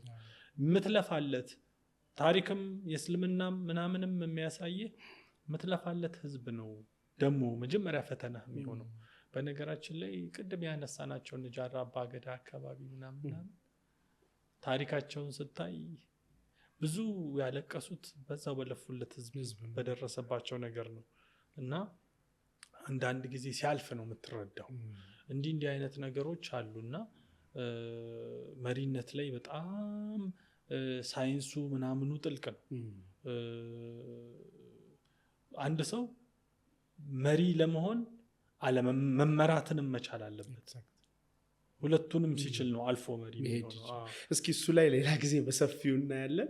ሰዓታችንም እየሄደ ስለሆነ ወደ መቋጨቱ እየሄድን ነው እና ከሪያሊቲው ጋር በደንብ ያልተቆራኙ ከባቢያችንን ያላወቁ ጥልቀት የሌላቸው እኮ ንባብ እንዳልከው ሁላ እኮ ስልጠናም የሆነ ነገርም ተመሳሳይ ነገር ያለው ይመስለኛል። ያው ስለተነገረም ደግሞ መጽሐፍ አይደለም አትልም። ያው የሆነ መጽሐፍ ተነቦ በሆነ ሰው አፍ በሆነ መድረክ ስላማረ ምናምን እንደዚህ ዲኮር ተደርጎ ስለተነገረም ስትራክቸርድ ስለሆነ እኔ ተመሳሳይ አይነት አንዳንድ ጊዜ ስሜት ይፈጥርብኛል። ምን ትላለህ እዚህ ጋር ማለት እኔ ዋናው ንባብ ሴንተር መሆን አለበት አልኩኝ። መልእክተኛው በእርግጥም አንበብ ሲባሉ የመጀመሪያው መለኮታዊ ራእይ ሲመጣ ፊደል ማንበብ አይችሉም። እዛ ጋር ሄድኩኝ። እንደው አለመቻላቸውም ውስጥ ሚስጥር እንዳለ ማሰብ ጀመሩ። ሪድ ይቅራ ማ አነ ቢቃሪኢን ብለዋል እኮ እኔ አንባቢ አይደለም ሲሉ አንበብ ምል ትክክለኛውን ማንበብ ነው እየተባሉ ተገፉ፣ ፑሽ ተደረጉ። 2 ጊዜ አንበብ አላቸው። ይቅራ بسم ربك الذي خلق። ሁለተኛው ይቅራ ወረቡከ አልአክረም። 2 ጊዜ ጀነረስ የሆነው በቀለም ያስተማረው ጌታ የዩኒቨርስ እና የዋህይ አጣማሪ ሪዲንግ ማለት ነው። አሁን በደንብ በኋላ እኔ ሳስብ ምንድነው ማሰብ የጀመርኩት ይህን ያህል ገጾችን አገላበጥን፣ ኖቶች ያዘን፣ የተጻፉ መጽሐፍቶችን ለማንበብ ሞከርን። በአማርኛም የተተረጎሙ በእንግሊዝኛም የተጻፉ አቅማችን በፈቀደ ጊዜ በአረብኛም አንዳንድ የተጻፉ መጽሐፍቶችን ለማየት ሞከርኩ። የሆነ 1998 የሚባለው የኢትዮጵያ አቆጣጠር ዩኒቨርሲቲ ዶርም ውስጥ አልጋዬ ከላይ ነበር። ከላይም ሆኖ ብረቱ በስህተት ይሁን ከሌሎቹ ከፍ ያለ ነው ብየዳው ነው መሰለኝ። እዛ ላይ ያስኩኝ መጀመሪያ እንደገባው እና ምን ብዬ ልንገርህ በጣም የማንበብ አመት እንዲህ ሼልፉን አጠገቤ ሎከሪ ውስጥ አድርጌ በቃ ከዛው እንዲየቀያየርኩ ትዝ ይለኛል። የሆነ ሰው እኔ ሊያይኝ ዶርም መጥቶ እኔ በሆነች መስታወታለች ሪፍሌክሽኑ ይታየኝ እያነበብኩ መሆኑን ሳይ ተመልሶ ይሄዳል እንዳይረብሽ። እና እንደዛ እያረኩ ያን ዘመን በጣም አየውና ሶዋት እሺ አሁን ነገሮች ወደኛ ኮንቴክስት ሲመጡ ምንድን ናቸው? ህይወት ሲኖር እንዴት ናቸው? በጣም ኮስችን ያረከው መች ነው? ይሄንን እኔ በጣም ኩዌስችን ማድረግ የጀመርኩት ዘግይቻለሁ ብዬ አስባለሁ። ውስጤ ቢኖርም የእውነት ግን ኩዌስችን ለማድረግ ግራጁዌት እስካረግ ጠብቄያለሁ። ከግራጁዌሽን አልፎ አንደኛ አመት እዛው ዩኒቨርሲቲ ቀርቼ ነበርና እዛው አስተምር ነበር። ያው የማንበብ ልምዱን በጣም ስላዳበርኩ የአካዳሚክሱንም በመሃል እያስገባው ነበርና ሌክቸረር ለመሆን አልቸገረህም? እዛው ባህር ዳር ዩኒቨርሲቲ ነው አይደል? አዎ ጥሩ ውጤትም ለማምጣት ረድቶኛል ብዬ አስባለሁ። እንደገና ደግሞ ለማስተማርም ጥሩ ሆኖኛልና የመጀመሪያውን አመት ላይ ቻሌንጂንግ ነበር ለኔ እውነት ለመናገር። የዩኒቨርሲቲ የመጀመሪያ አመት ሳስተምር የህይወት ፈተናዎች እንደዚህ ሲመጡ በዚህ ጎኔ እኔ ደካማ አይደለሁም ጠንካራ ነኝ፣ በፍጹም በዚህ ጎኔ ጥያቄ የለብኝም ብዬ በመላቸው ነገሮች ላይ ቻሌንጆችን አስተናገድኩ።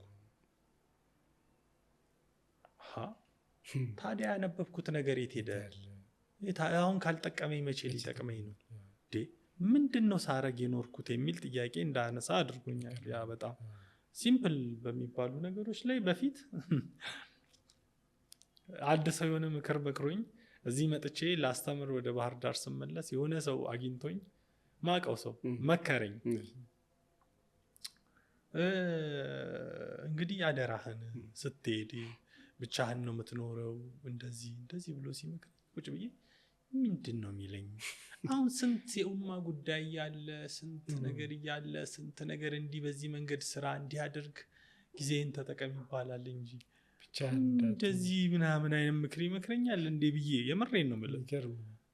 በኋላ ነው ለካ የምታውቀው በጊዜ ሂደት እንዴ አይ ጉድ ለካ ይሄ ጥያቄ ይነሳል። ህይወትን መጋፈጥ ስትጀምር ወደ ራስህ ሲነቀንቅህ ትመለሳለህ። ለዓለም መልስ አገኝበታለሁ ያልከው ነገር ለራስ ራሱ ማጣፈያ ሲያጣ ጥያቄ ትጠይቃለህ። ምንድነው እውነታው? እንዴት ነው የገባው? አገባቡ ነው? ፕራዮሪቲው ነው ወይስ አእምሮ ላይ ነው የቀረው? ወደ ልብ አልሄደም? ስሜት ስጋ ውስጥ ይገባል? ምንድነው? ኢልም ራሱ ዲፊኒሽኑ በጣም የሚገርም ሌላ አይነት ሪሰርች ማለት ነው። ነፍስ፣ ቀልብ፣ አቅል ምንድናቸው? እንዴት ይተሳሰራሉ? የሚሉ ነገሮች ይጥሙኝ ጀመር። ከዛ በኋላ ሁለተኛ ምዕራፍ ለምን መሰለ ያ ነገር ኢፌክቲቭ ያለ መሆኑን ምክንያት ስፈልግ እንዲህ አይነት ወሬዎች መልስ የሚሆኑ መሰለኝ። መጀመሪያ በነፍስ ይመጣል፣ ነፍስ በኩል ይገባል። ከዛ አቅልህ ራይትና ሮንግን ያውቃል። ከዛ ቀልብህን ወስን ይለዋል። አቅልህ የመወሰን ስልጣን የለውም፣ ግን ራይትና ሮንግን ይለያል። የመወሰን ስልጣን የቀልብ ነው። መግቢያው ነፍስ ነች። ነፍስ ልክ ሲግናሉ ሲገባ ምናምን የሚሉ ሳይንሶች ከዛ ልክ ቀልብህ ስተተኛ ስራውን ስትሰራ የተሳሳተውን ቀልብህ ወስኖ ስትሰራ አቅልህ ቅድም የወሰንከው ውሳኔ ልክ አይደለም ብሎ ቀልብህን ይወቅሰዋል። ያ ነዳማ ይባላል ምናምን የሚሉ እንዲህ አይነት ነገሮችን በስፋት ማየት ጀመርኩ። አሁን ወዴት ተመለስኩ? እኔ ማነኝ ራሴ ወደሚል አንተ ማነኝ? በነፍስ ነው ነገሩ ችግር ያለው? በአቅል ነው? በቀልብ ነው? በእጅ ነው? በእግር ነው? እንዴት ነው የሚል ጥያቄ በቃ ያኔ በዚህ ዘርፍ የተጻፉ መጽሐፍቶች ዑሉመ ነፍስ ይመስለኛል አንድ ማሊክ በድሪ የሚባል ታወቀ ስቲል ንባባ በንባብ ያልተመለሰልህን ጥያቄ ወደ ሶስተኛው ምዕራፍ ይገርም ነው። ቀጥልሽ ንባብ። ከዛ በኋላ ማሊክ በድሪ ወሬው ቆይ ምናምን የፐርሰናሊቲዎች ታሪክ ባዮግራፊ ሜከርስ ኦፍ ኮንቴምፖራሪ ኢስላም የሚል አንድ ጆን ስፖሲቶ የጻፈው መጽሐፍ አለ። በጣም የሚመስጠኝ እነ አሊ ጃሊዘት ቤጎቪች እነ ሐሰን አልቱራቢ እነ ሐሰን ሐነፊን እነ ኩርሺድ አህመድ ይመስላል የነሱን ግለ ታሪክ እነ መርየም ጀሚላ ማርጋሪት ማርከስ ከኒው ጀርሲ እስከ ፓኪስታን ያለው ታሪኳ የነ አንዋር ኢብራሂም አሁን በህይወት አለ። የነሱን ታሪክ አንድ በአንድ ቻፕተር አንድ ቻፕተር ሰጥቶ እስቲ እነ ጋኑቺን እንዴት ነው ታሪካቸው እያለ ያወራል። የነሱን ግለ ታሪክ ሳነብ ከዛ ስለ ስነ ልቦና ስለ ምናምን ነፍስ አቅል ምናምን ሳይንሱ ምናምን የሚለውን ተውኩና ኢሚዲየትሊ ፐርሰናሊቲስ ታሪክን ማንበብ ጀመርኩ። እኔ ምን ያደርግልኛል እነሱ የጻፉት ሐሳብ ህይወታቸውን ነው እንጂ የምፈልገው ተሞክሯቸውን ነው እንጂ የምፈልገው እያልኩ ማለት ነው። ተሞክሯቸውን ሳይ በሚገርም ሁኔታ ጋኑቺ እኔ ፈረንሳይ ሄጄ ፈረንሳይ ላይ ያሳለፍኩት ጊዜ መቼም አይረሳኝም ይላል። ምን ነው ሲባል ድሮ አገር ቤት ያለው ቱኒዚያ የታሰርኩት ምን ያልኩት ለህልሜ አቅርቦኛል ምንም አይደለም። እዚህ ግን ስመጣ ልጅ አለብኝ ህይወት አለብኝ። ኢማም ነበርኩ መስጂድ ላይ እነሱ ሰግደው ወደ ቤት ሲሄዱ እኔ መስጂድ ሐሳብ ይዞኝ ይቀመጥ ነበር። ለምን የዛ ቤት ክራይ መክፈል አልችልም። ልጆች አሉ። ለመጀመሪያ ጊዜ በእስር በቶርች ቱኒዚያ ያለው ያልተነጠቁትን ህልሜን አሁን በህይወት ልነጠቅ እንደሆነ ተሰማኝ ይላል። ለካ ይሄ ነው ከባዱ ምት ያኛው አልነበረም ብዬ ይሄኛው ምናምን ይላል እዛ ታሪኩ ላይ ሊነጥቀኝ ደርሶ ነበር ይላል ህይወት ህልሜን ኑሮ የልጆችን ፊት ሳይ ይላል። ሁሉም ከያለበት ስራ ሮጦ መጥቶ ሰግዶ ምን ብሎ የኔ እንደ አዳምጦ ወደ ስራው ተመልሶ ይሄዳል። እኔ ግን እዛ ማይኩ ጋር ልክ ሲሄዱ ቁጭትና አስብ ነበረ እና ያ ጊዜ በህይወቴ ከሁሉም ማረሳው እሱ ነው ይላል። ሁሉንም ረስቻለሁ መቼም ማረሳያ ዘመን ነው ይላል ጋኑቺ ሲል ጋኑቺ ይሄን አለ እያልኩ በቃ በዚህ ውስጥ ነው ለራስህ ትርጉም ትሰጠዋለህ። በቃ ፐርሰናሊቲስ መርየም ጀሚላ እንዴት ከዛ የዌስተርን ጥግ ያለ ካልቸር ወጣ አቂዳ የሚባል ነገር እንዴት ካልቸራል ትራንሴንድ አርጋ ከዌስተርን ፍጹማዊ ካልቸር ፓኪስታን ላይ ሄዳ የአንድ ሞዱዲ ሹፌር ሶስተኛ ሚስት ሆና ካልቸሩን እንዴት የሄደችበት መንገድ ምን እንዲህ እንዳደረጋት ተጽዕኖ ባያዝ ምናምን የኔ ካልቸር የመጣውበት ከሚለው ይልቅ ራሷን እንዴት ለዋህይ አጋልጣ እንደሰጠች ምናምን የሚያሳይ ታሪክ ማማቸው በቃ እንዲህ አይነት ታሪክ በተለይ ያ መጽሐፍ በጣም እንትን አድርጎኛልና የነሱን ታሪክ ማየት ህይወታቸውን መፈተሽ ምናምን በቃ ዶክመንተሪዎች ምናምን እንደዚህ እያረኩ ያን ስቴፕ መጣሁት እና ፋይናሊ ጠቀመኝ። በጣም ጠቀመኝ። እነዚህ በየህይወት ፌዞች ናቸው። ፕሮጀክት የሚገባኝ ቋንቋ ከዛ በኋላ ተቋም ሚል ሰው ነው በቃ ለኔ ልክ ሶስተኛ ፌዝ ማለት ነው። ኦኬ በቃ ልክ እንደመጣው የአንድ ተቋም ጆርኒ ኢንተረስቲንግ ነው። የአንድ መጊት የሚባል ተቋም ፋውንደር ሆንኩ ከጓደኞቼ ጋር ቦርድ አባል ሆንኩ። ቀጥዬ ቦርድ ቼርማን ሆኜ ለቀጣይ 6 ዓመታት መጊትን የሚታወቅ ድርጅት ነው።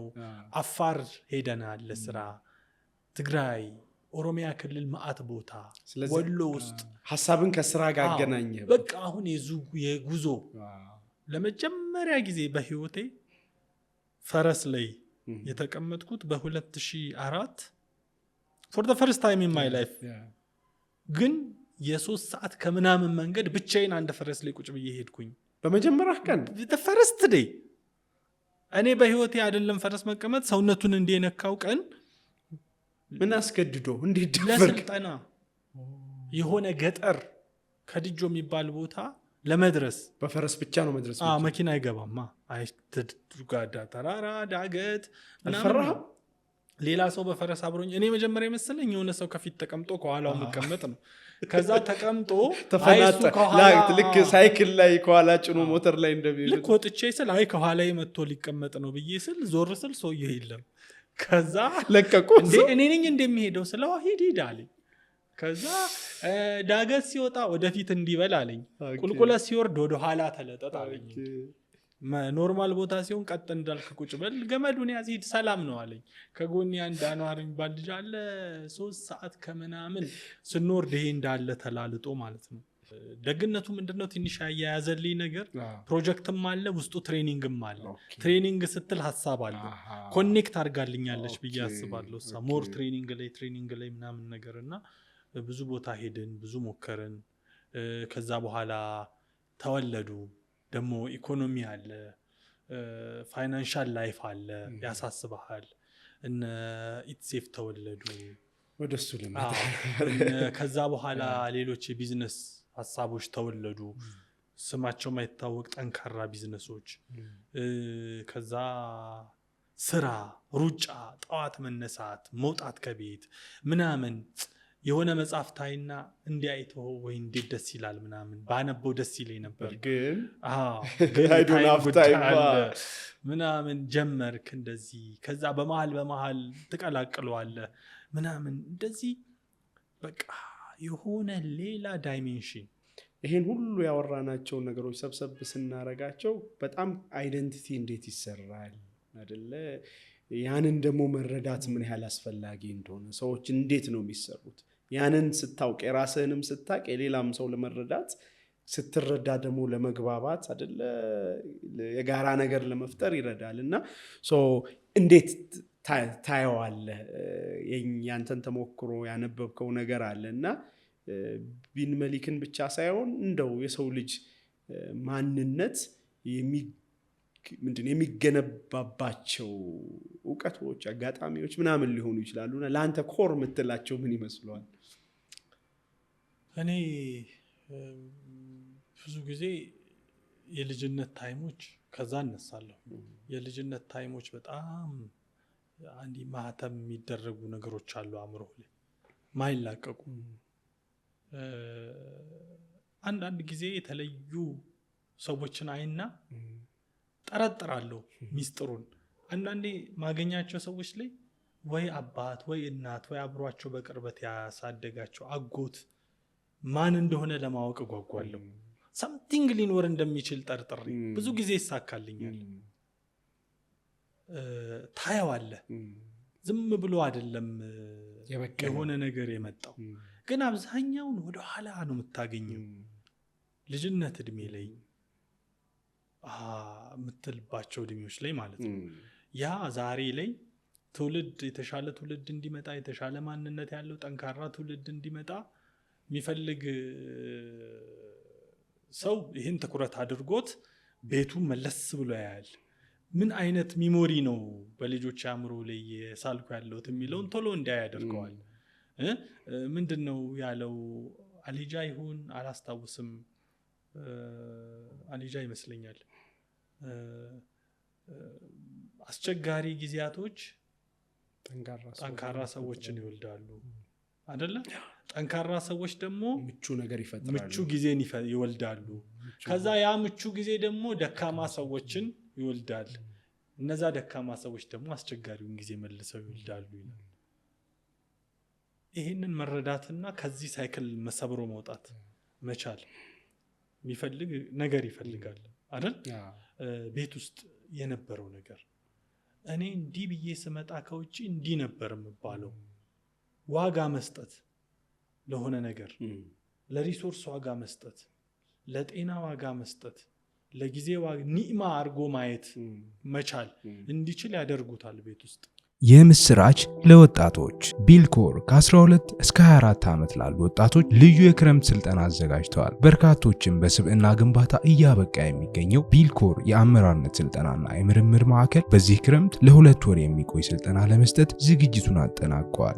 እናንተም የዚህ ስልጠና ተካፋይ ትሆኑ ዘንድ እነሆ ስልጠናው ሐምሌ 7 2017 ይጀምራል። አድራሻ ብስራተ ገብርኤል አዶት ህንፃ 4ኛ ፎቅ አሊያም በስልክ ቁጥር 0979963535 ይደውሉ።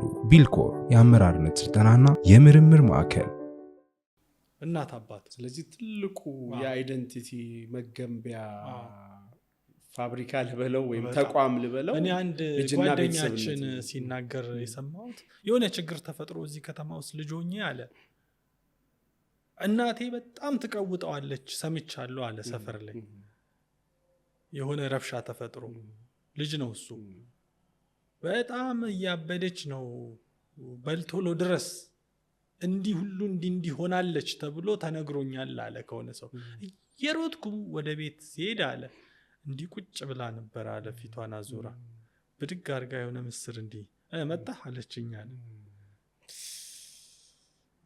ያንን ስሜት ማንጸባረቅ አልፈለገችም ማለት ነው እውነታው ግን አይደለም እና አንዳንድ ጊዜ አንዳንድ እውነታ በሆነ መንገድ ያንጸባርቁታል እናቶች ለልጃቸው ወደፊት ጥንካሬ ራሱን እንዲችል ኢንዲፔንደንት እንዲሆን ሁሉም በገባው ልክ በፍቅር የሚገለጽ አለ፣ በጥንካሬ የሚገለጽ አለ፣ በምን የሚገለጽ አለ፣ በብዙ መንገድ። ዞሮ ግን የምትገነባው ነገር ላይ ኮንሺየስ መሆን አለብን። የምትገነባው ነገር ላይ አንተ የምትኖረው ህይወት ላይ አንተ የምትኖረው ህይወትን ነው የሚያየው። እና እነዚህ አይደንቲቲ ላይ ማንነት ላይ ምናምን የሚያሳድሩት ተጽዕኖ በጣም ከባድ ነው። እነዚህ ነገሮች እርከን ነው። ልክ ኢማሙ ማሊክ እንዳሉት ነው፣ ልጅ እያሉ አታስጨንቋቸው፣ እንዲህ ሲሆኑ እናንተ ኑሩት፣ እንደዚህ ሲሆኑ አብራችሁ ኑሩት፣ እንደዚህ ሲሆኑ ተውላቸው ይላሉ። እርከን 4 እርከን ምናምን አድርገውና ልክ እንደዛ ሲወጡ የሚጋፈጡት ዓለም ደሞ አለ፣ የቅርብ ዓለም። አንተ ያልሰጣቸው መሳሪያ ይዘው አይዋጉትም፣ ያሸንፋቸዋል። ልክ ሲሸነፉ ስነ ልቦናቸው ማንነታቸው ደግሞ አንድ ቅርጽ ይዛል። በዛ በተሸነፈ ማንነት ደግሞ ሌላ ውጭ ዓለም ጋር ይጋፈጣሉ። ያ ደግሞ ሌላ ይሰጣቸዋል። የህይወት ፍልስፍናን ይዘው ያድጋሉ፣ የሆነ ነገር ይሆናሉ። ያ ህዝብ ይባላል፣ ሀገር ይባላል። ስለዚህ ዛሬ ላይ የሚሰሩ ስራዎች አሉ፣ ማይንድ ሴትን፣ ማንነትን፣ ስዕልን ምናምንም ለእንትኑ የሚያሳይ ለትውልዱ የሚያሳይ ማለት ነው። እነዛ ነገሮች አሁን በዚህ ዘመን በጣም ደስ የሚለኝ ኮንሺየስ ነው። ብዙ ሰው ያው ማቀው በዙሪያ ያለው ሰው ኮንሺየስ ነው። ይህንን እንዲያየው አልፈልግም ይላል። እንዲህ ስል እንዲያየው አልፈልግም ይላል። እንዲህ ሳዝን ተስፋ ስቆርጥ እንዲያስተውሉ አልፈልግም ይላል። ተደብቆ ይገልጻል ስሜቱን።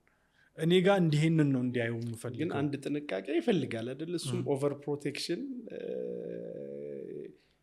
አድጎ የሚጋፈጠው ዓለም ሪል ወርልድ ነው። ግን በዚህ ሰፊ ዓለም ውስጥ የምትሰራው ነገር ምንም ያክል ቢበዛ ምድር ይዛ የምትመጣው ነገር በጣም ዳይቨርስና ብዙ ነው። የሰው ልጅ የሚጋፈጠው ብዙ ነገር አለው። እንዲህ ብለህ ይህን ያህሉን አርጊ ይህን ያህሉን ላስተርፍለት ከምትለው በላይ እያንዳንዱ ቀን እያንዳንዱ ጊዜ አዳዲስ ነገር ነው ይዞ የሚመጣው። ግን መሰረታዊዎቹን ነገሮች ነው ሚስ ማድረግ የሌለብን። መሰረታዊ ነገሮች እኮ ጥንካሬ የሚሰጡ ሊሆኑ ይችላሉ። አሁን ገብተዋል አይደለ?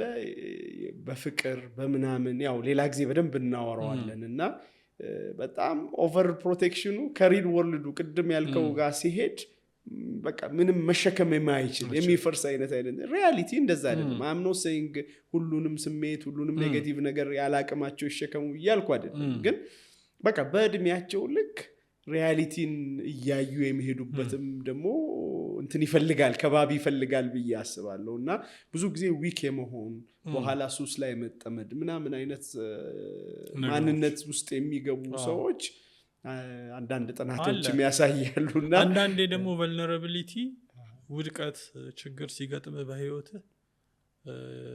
በራሱ የሰውነት መገለጫ ምናምን መሆኑን ማወቅ እንደሚያስፈልግ ዘግይቶ ይገባል። ሰው ነህ እና አንዳንዴ ቨልነራብል ካልሆንክም ደግሞ ሁሉን ነገር የሚያሸንፍ ሰው መሆን ይሄ ደግሞ ልክ አይደለም፣ አይሆንምም፣ የሰውነት ጣዕምም የለውም። እና ያንንም ትገነዘባለህ። እና እንደው እንደ ነገሩ ነገሮችን ሳታከብድ ሳትወሳስብ ዋና ዋና ነገሮችን ፒላሮችን እየተጠነቀቅ ከዛ በኋላ ኮንሺየስ ብቻ ሆነ ነፃ ሆኖ መኖርን በዛ ውስጥ ማስኖርን ማስለመድ የልጁንም ዩኒክ አይደንቲቲ የሚያወጣበትንም እድል መፍቀድ አለበት። ማንነት ላይ ነው እያወራን ያለ ነው። እና እነዛ ቅድም የሆነ ጊዜ ላይ እንትን አሉኝ ያልኩህ መጽሐፍቶችም አምጥተህ እስቲ ሰዎች ደግሞ አንድ ሰው ሲራመድ በኪሎ ሜትር እና የሚሸፍነው ኪሎ ሜትር የሆነን አካባቢ ነው ሲኖር መጽሐፍ ምንድን ነው በዙሪያ ከምታነበው ነገር ለየት የሚያደርገው ሌላን ጂኦግራፊ ስቦ ያመጣልሃል። እኔ መርየም ጀሚላን ታሪኳን ሳነብ ማርጋሬት ማርከስን እሷ ኒውዮርክ ነው የተወለደችው። ሞዱዲና ቁጥብ ጋር ግንኙነት ነበራት። በኋላ ፓኪስታን ነው የኖረችው። ግን ያንን እውነታ አሰብ ያምጥቻለሁ ኢቭን ኮንቴክስቱ ማለት ነው።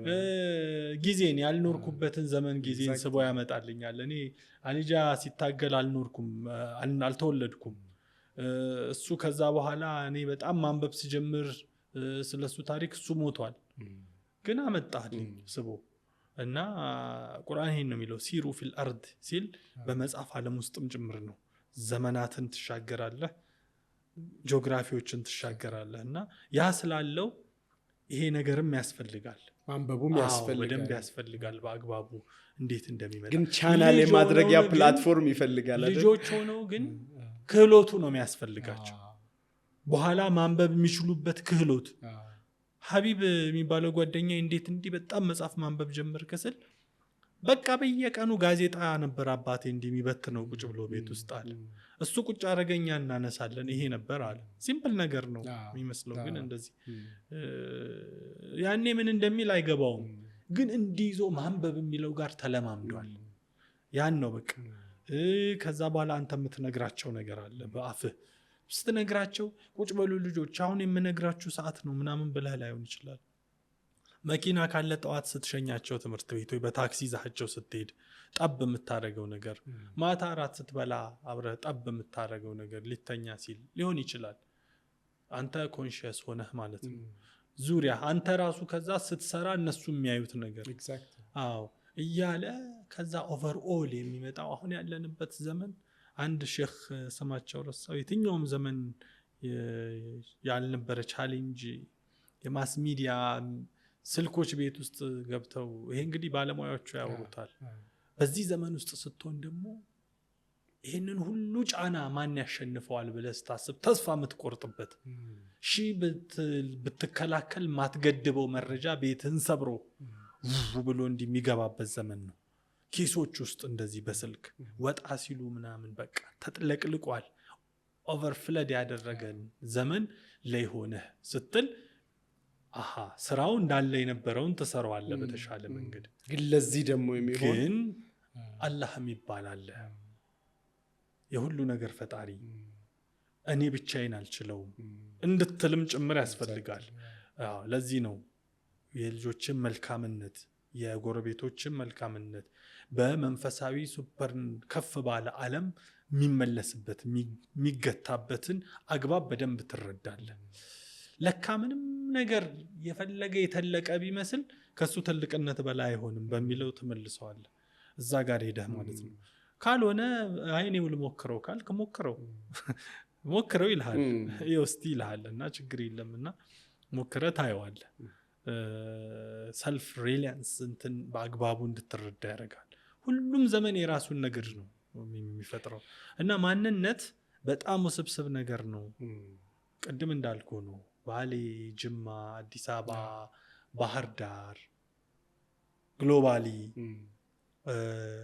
ፕሮፌሽናል ኢንተርናሽናል ፕሮፌሽናል ዲፕሎማ ስማር ከግሪክ ጀርመን እንግሊዝ በሌሎች ስልጠናዎችም እንደዚሁ ሰዎችን ሳይ ዓለም ላይ ማለት ነው ለካ እኛ ኢትዮጵያ ውስጥ ብቻ ነው ስትል ሌላ ደግሞ ግሎባል ኤክስፒሪየንስ ደግሞ ሌላ ነገር ይሰጣል መጀመሪያ እኔ የሆነ ኢንተርናሽናል ትሬኒንግ ስሳተፍ እንዲህ ሲወራ እጅ ለማውጣት ስሞክር ማንም አንተ የሚለኝ የለም ግራ ገባኝ አሁንም ጥያቄ ይነሳል እኔ እንዲህ ስል ጥያቄው ተመልሷል ለካ እዚህ እንደዚህ ብሎ ማውራት የለም እንጂ የለም ለካ ስርዓት የላቸውም ቆይ ታዲያ እጅ ከሌለ ታዲያ እንዴት እንትን ተጠባበቁ ምናምን ስትል የሆነ ያህል ነገር ያልፋል የመጀመሪያውን 1-2 ሰዓት ገና ይህን ስታስብ ለካ እንዲህም አይነት ባህል አለ ትላለህ ከዛ አንተ ደግሞ በጣም አሳንሰ የምታየው ይሹ አጀንዳ የሚሆንበት ካልቸር ለአንተ ትልቅ ጉዳይ በሂደት እነሱ ያለፉት ነገር የሚሆንበት ምናምን ስታይ በቃ ስትመሰጥ በዛ ምናምን የሆነ ነገር ታያለ ምን ማለት እንደሆነ ሌላ ዓለም ውስጥ ምናምን እና እንደዚህ አይነት ተሞክሮች ማንነትን እየገነቡት ሄድና ትልቁ ነገር ግን ማንነት ላይ ይሄ ነገር ኮንሶሊዴት አድርጎ በኮምፓስህ በአቂዳ ሚዛንህ ተመዝኖ በአላማ አይን ታይቶ በራስህ ኮንቴክስት ተሰፍቶ ወይ ፕሮጀክት ወይ አክሽን ሆኖ ፍሬ ሲያፈራ ያ ነው ትልቁ ነገር ለዛ ምን ያህል 100% ሊሆን አይችልም 90% ሊበዛ ይችላል ሞር ኢፌክቲቭ ይሆንክ ያንተ ነገሮች ኢምፓክት ላይ ብዙ ድርሻ ኖሯቸው ምትችል ሆነ ኖራ የምታልፍበት ዓለም ነው ያለው ከዚህ በኋላ ደግሞ አላህ በሰጠ ጊዜ እየኖርክ ስትል ደግሞ ሌላ ነገር ነው። የሚያልቅ ጉዞም አይደለም፣ አይደንቲቲ የሚያልቅ አይደለም፣ ራስንም ማወቅ የሚያልቅ አይደለም። እየተሰራን ነው የምንሄደው። ያላለቅንን እኮ ታሪካችን ጨርሶ አላለቅም። ሜቢ ዛሬ የምታወራውን ነገር ቢኑ አፍተር 10 years 20 years ደግሞ የሆነ ፌዝ መገለጫ አርገ አይደል? የሆነ ፌዝ መገለጫ ነበሩ እኮ አይደል? የባለፊቶቹ ያኔ ብናወራቸው ይሄን አይነት ወሬ አልነበረም የምናወራቸው አይደል? ስለዚህ ዛሬ ደግሞ ዛሬም ሳወራ እንደው አንደርስታንድ እንደራርግ የምፈልገው ዛሬ ሳወራው ዛሬ የሆነ ቦታ ደርሷል ሳይሆን ሂደቱን በደንብ ገብቶ መግለጽና ኮንሺየስነስን መፍጠር ነው። ስለዚህ ለካ ሂደት ነው የሚለውን ኮንሺየስ መሆን ቶሎ ቢያንስ ታች ያሉ ወጣቶች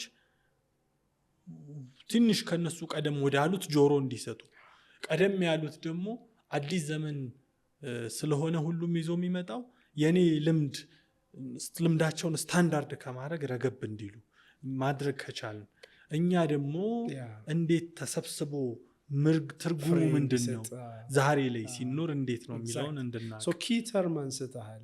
ኮንሺየስነስ አይደል? እሷ ነች የምታገናኘው። ገባህ አይደል? መንቃቱ፣ ማየቱ፣ ሶስተኛ አይን ኖሮ አንተ መጓዝህን ብቻ ሳይሆን ጉዞህን የምታይበት አይን፣ ማሰብህን ብቻ ሳይሆን ሐሳብህን የምታይበት አይን ሌላ ይዞ መሄድ ነው መፍትሄው እንጂ ሁልጊዜም አበቃ የምትለው ነገር ያ አይን ግን ካለ ራስህን እያረምክ አይደል? ፍሬያማነትህን እየጨመርክ ዊዝደምህ እየጨመረ መሄድ የሚችል ነገር ነው። ጆርኒ መሆኑን መረዳት ይፈልጋል። የመጨረሻ ጥያቄ ጨርሼ ላብቃ። አይ ቲንክ ይሄ ሁሉ ነገሮች ሲሰበሰብ ኢትሴፍ ጋር ትንሽ ካላወራው ሰው ቅር ይለዋል። በሱ እንድጠቀልለው እፈልጋለሁ እና አንተ በተቋም ደረጃ ሙሉ ራስህን ሰጥተህ ራስህን የፈተሽክበት ተቋም ይመስለኛል ለመጀመር። ከዛ ሁሉ ንባቦች ምኖች ያው መጊትም ምንም ብትሰራ ግን ትልቁን ኃላፊነት ወስደህ የሄድክበት ጉዞ ነው እና እኔ አገኘህ ነበረ እዛ ሰርተ ስትወጣ እንደዚህ ምናምን እና ከስራው ውጭ እኔ ማየት የምፈልገው ነገር ነበረ። በዚህ ተቋም ውስጥ ሙሉ ኃላፊነት ወስዶ ሲሄድ በእርግጠኝነት የሆኑ ማይልስቶኖችን እየተሻገረ ነው፣ የሆኑ ፔኖችን እያሳለፈ ነው፣ የሆነ ፐርፐዝ እያየ ነው። ተቋሙን ብቻ ሳይሆን የሚሰራው እሱም በደንብ እየተሰራ ነው የሚል ዝም ብሎ እይታ ነበረኝ እና በጣም ደስ ይለኝ ነበር። በቃ ከስራው ስኬት አንጻር ብቻ ሳይሆን እኔም እንደዛ መሆን ስለምፈልግ ሌላም ተቋም ላይ ተመሳሳይ ኤክስፒሪየንስ ለማሳረፍ እና እዚችው ነበር የምንገናኘው። አይተን ከሆነና ቆመን 10 ደቂቃ ምናምን እናወራለን እና በጣም ደግሞ ያ ደግሞ የምትሰራው ስራ በጣም ተግባር የሚፈልግ ነበር። አይተህ ከሆነ በቃ ስታንዳርድ የሆነ ነገር እንደዚህ እና እሱ ጆርኒ ውስጥ ሁለት ነገር እንድትነግረኝ ይፈልጋል።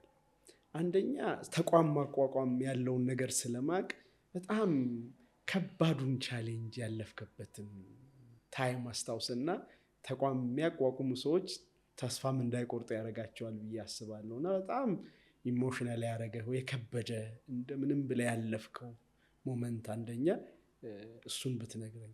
ሁለተኛ ኢንጀነራል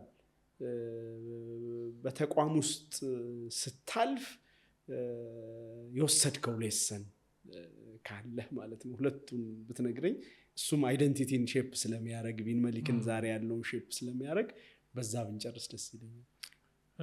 ኢትሴፍ በጣም በእኔ ታሪክ ውስጥ ትልቅ ቦታ ያለው ተቋም ነው። 3 ምክንያቶች ያን ያደርጉታል። አንደኛ ስታንዳርድ ነው። ስታንዳርድ ነው ማለት ብዙ ጊዜ ሰዎች ሐላል ሲስተም ሲባል ስታንዳርድ ላይ ያሉ ሰዎች ያውቁታል። ስታንዳርድ ማለት ምን ማለት ነው? አንድን ነገር በሆኑ ሪኳየርመንቶች ከፋፍሎ ያ ነገር እስከ መጨረሻ ምርጥ ሆኖ ሲሰራ ምን ይመስላል የሚለውን አይተው ያንን ምርጥ ነገር ሊወልድ የሚችሉ ነገሮችን በመስፈርት ቀይረው ሲያወጡ ማለት ነው ስታንዳርድ የሚባለው። ስለዚህ እኔ በህይወት ውስጥ ስታንዳርድ እንዳለ የተማርኩበት ነገር ነው። ከኢትሴፍ በኋላ ሁሉን ነገር ስታንዳርድ ቢወጣለት ብዬ የተመኘሁበት ማንነት የሰጠኝ ነው። ሲስተም ስታንዳርድ አለው፣ ማኔጅመንት ሲስተም ስታንዳርድ አለው፣ ፕሮዳክት ስታንዳርድ አለው፣ የሰው ፕሮፌሽን ስታንዳርድ አለው፣ ላቦራቶሪ ስታንዳርድ አለው፣ እቃ ፕሮዳክት ከሁሉም ዘርፍ ስታንዳርድ አለው፣ ኮሚኒኬሽን ስታንዳርድ አለው። ሁሉ ነገር በትክክለኛ መንገድ ተተገበረ ሲባል ሊተገበር የሚያስችሉትን ነገሮች መስፈርት አድርጎ ማምጣትና ዶክመንት አድርጎ ማግባቢያ አድርጎ አፕሩቭ አስደርጎ ማስቀመጥ ማለት ነው። አንድ ያን ተምሬበታለሁ። ሐላል ሲሆን ደግሞ ኤቲክስን ተምሬበታለሁ። የሰው ልጅን ማዕከል ማድረግን ተምሬበታለሁ። ሐላል ሲሆን የሰው ልጅን ላይ ጥቂት ጉዳት የሚያደርስ ማንኛውም ነገር ከሆነ ሐላል ሰርቲፊኬት አይገባውም ከሚል ፍልስፍና ነው የሚነሳው። አልፎ ምን ይላል? የሰው ልጅን የሚቆጠር ሲግኒፊካንት ጥቅም የማይሰጥ ከሆነ ሐላል ሰርቲፊኬት አይገባውም ይላል። ሀገርን ይጠብቃል፣ ህግን ይጠብቃል። እኔ ጋር ሐላል ሰርቲፊኬት ሊወስድ ምርቱን ይዞ የመጣ ሰው የታደሰ ንግድ ፍቃድ ከሌለው ከኤፍዲኤ ከኢትዮጵያ ምግብና ቁጥጥር ባለስልጣን አስፈላጊውን መስፈርት አሟልቶ ዶክመንት ከሌለው የሐላል ስታንዳርዱ ሰርቲፊኬት እንዳልሰጠው ያደርገኛል። በዚህ ውስጥ የሀገርን ህግ አስጠብቅበታለሁ፣ የተጠቃሚዎችን ደህንነት አስጠብቅበታለሁ። ሰፊ ከብሮድ ከስታንዳርዶች ሁሉ ሰፊው ስታንዳርድ ነው ሐላል። የሌሎቹን ሁሉ ወስዶ ይህን ኤቲካል ነገር ግን ጨመረበት። ያ ለኔ አንድ ዳይሜንሽን ሰጥቶኛል። ለካ ህይወትን በስታንዳርድ መቀየር ይቻላል፣ ማህበረሰብን በስታንዳርድ መቀየር ይቻላል፣ የሀገርን ኳሊቲ ኦፍ ላይፍን ከፍ ማድረግ ይቻላል ብዬ እንዳምን አድርጎኛል። ሶስተኛው በጣም እንድሮጥበት ያደረገኝ ለሀገር ያለው ኢኮኖሚያዊ ጥቅም ነበር በወቅቱ። ምክንያቱም የሀገራችንን ኤክስፖርት የሚያሳድግበት መንገድ እጅግ በጣም ድራማቲክ የሚባል ነበር። እንዲህ ብዬ መቆጥርልህ አልነበረም። እኔ ይህን ስራ ስጀምር ማሳያ ልንገር። ይህን ስራ ስጀምር በአንድ የምግብ ዘርፍ ሐላል ሰርቲፋይድ የሆነ ያንን ምግብ ስጋውን ስጋ ብቻ አይደለም ሐላል የሚሰጠው፣ ዘይት፣ ቸኮሌት፣ መድኃኒቶች፣ ሁሉም ምርት ነው። እና አንዲት ብራዚል የምትባል ሀገር ከ350 ሺህ ቶን ሐላል ሰርቲፋይድ ያንን ተመሳሳይ ምርት ለፈላጊዎቹ ትልክ ነበር። እኔ ስራውን ስጀምር ከ10 ምናምን ርቀት ላይ ሆና ኢትዮጵያ 20 ሺህ ቶን ያን ተመሳሳይ ምርት 2 ሰዓት ተኩል መንገድ ርቀት ላይ ሆና ከፈላጊ ሀገራት ከገዢ ሀገራት። ይሄንን ስራ ስጀምር የነበረው ዳታ ይሄ ነበር። ትልቅ ሞቲቬሽን ያለኝ ሪሶርሱ አለን፣ ጥሬ ዕቃው አለን፣ አቀናሽተን 300 ሺህ ነው አይደል የነሱ የፍላይት ዲስታንሱ ትልቅ ነው። የኛ 2 ሰዓት ተኩል ነው ፍላይት ዲስታንሱ። ሪሶርሱ አለን ግን 20 ሺህ ነው። የነሱን አንድ ስንተኛ ማለት ነው? አንድ 10 ምናምንኛ። ተመልከት፣ እድሉ ያለን የተሻለኛ ከቅርበትም ከሪሶርስም።